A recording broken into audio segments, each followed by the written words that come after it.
Thiruvananthapuram corporation സംഭവിച്ചത് എന്താണെന്നുള്ളത് media one നന്നായിട്ട് പരിശോധിക്കുന്നത് നല്ലതാണ്.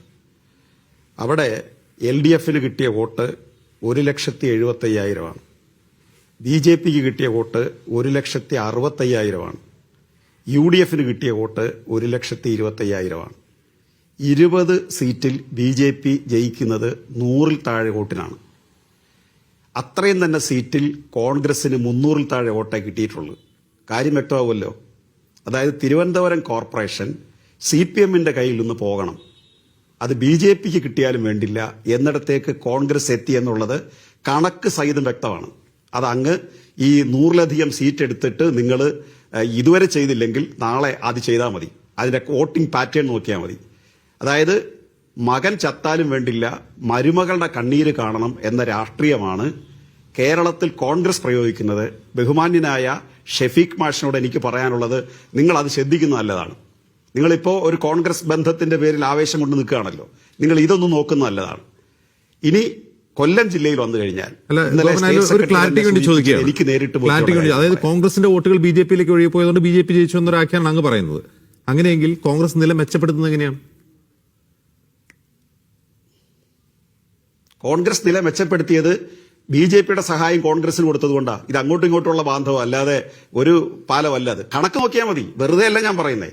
ഞാനൊരു രാഷ്ട്രീയ ആക്ഷേപം ഉന്നയിക്കുകയല്ല, നിങ്ങൾ കണക്ക് വെച്ച് സംസാരിക്കാനാണ് ഞാൻ പറയുന്നത്. തിരുവനന്തപുരത്ത് സംഭവിച്ചത് എന്താണെന്നുള്ളത് ന്യൂമറിക്കലായിട്ട് നിങ്ങൾ പരിശോധിച്ചാൽ മാത്രം മതി. വേറെ രാഷ്ട്രീയ ആരോപണം ഒന്നും എടുക്കണ്ട, എന്റേതും എടുക്കണ്ട, ഇവിടെ ഇരിക്കുന്ന മറ്റുള്ളവരുടെ എടുക്കണ്ട. ഈ കണക്ക് നോക്കിയാൽ മതി. ഇനി കൊല്ലത്ത് പരവൂരിൽ കഴിഞ്ഞ പ്രാവശ്യം തുല്യമായിട്ടാണ് മുനിസിപ്പാലിറ്റി വന്നത്. അങ്ങനെ അത് UDFന്റെ കയ്യിൽ കിട്ടി. ആ പരവൂർ മുനിസിപ്പാലിറ്റി ചാത്തന്നൂർ അസംബ്ലി മണ്ഡലത്തിൽ വരുന്നതാണ്. അവിടെ BJP ഒരു മേൽക്കൈ നേടിക്കൊണ്ടിരിക്കുകയാണ് കഴിഞ്ഞ അസംബ്ലി തെരഞ്ഞെടുപ്പിലെല്ലാം.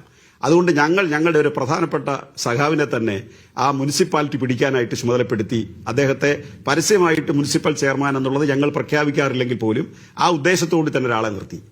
അയാൾക്ക് അദ്ദേഹത്തിനെതിരായിട്ട് മത്സരിച്ച UDFന്റെ സ്ഥാനാർത്ഥിക്ക് കിട്ടിയ വോട്ടെത്രയെന്ന് അജിംഷായ്ക്ക് അറിയാവോ?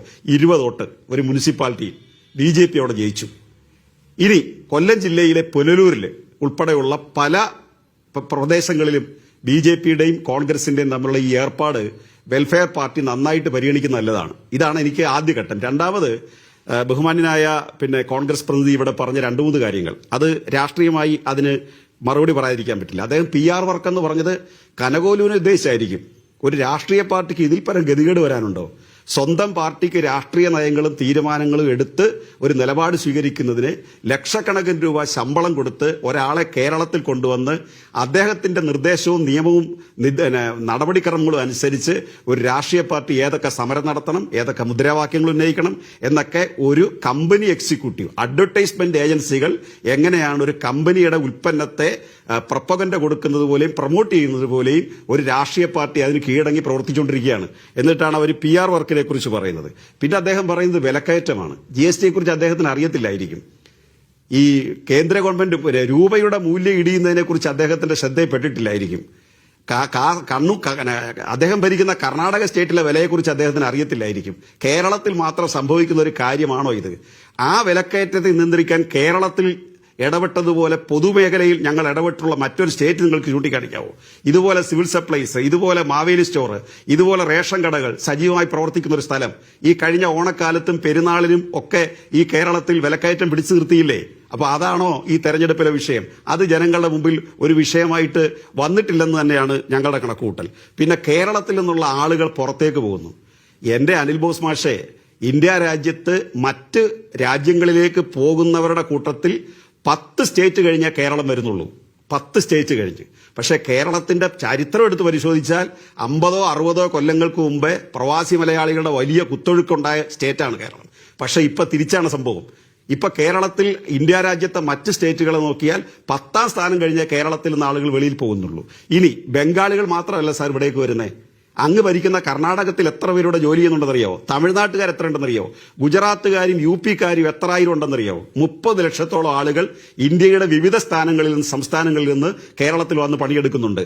കേരളത്തിൽ നിന്ന് പുറത്തു പോകുന്നതിനെ കുറിച്ച് അങ്ങ് ആശങ്ക പറയുമ്പോൾ ഇതുകൂടി നമ്മൾ പരിഗണിക്കണമെന്ന് മാത്രമല്ല, ഇപ്പോഴത്തെ സംരംഭങ്ങളുടെ വർധന വെച്ചുകൊണ്ട് പുതിയതായിട്ട് കേരളത്തിലെ ചെറുപ്പക്കാർ കേരളത്തിലേക്ക് തന്നെ തിരിച്ചു വരുന്നു എന്നുള്ളത് കൂടി അങ്ങ് മനസ്സിലാക്കണം. ഇനി ഇവിടെ ഇഡിയുടെ നോട്ടീസിനെ കുറിച്ച് അദ്ദേഹം പറഞ്ഞു. ഇത്രയും പരിഹാസനാകോ? അദ്ദേഹത്തിന് ധാർമ്മികമായ ഈ പിന്തുണയെല്ലാം കൊടുത്ത മലയാള മനോരമ അടക്കം അത് പിൻവലിച്ചുകൊണ്ട് പോയി സാർ. കാരണം ഇഡിയുടെ നോട്ടീസ് വെച്ചിരിക്കുന്നത് 11ാം ക്ലാസ്സിൽ പിണറായി വിജയന്റെ മകൻ പഠിക്കുമ്പോൾ അദ്ദേഹത്തിന് പഠിക്കാനുള്ള കൈക്കൂലി കൊടുത്തു എന്ന് പറഞ്ഞുണ്ടാക്കിയ ഒരു നോട്ടീസാണ് അത്. ആ നോട്ടീസ് അയച്ച ആളുകളുമില്ല, പറ്റിയ ആളുകളുമില്ല.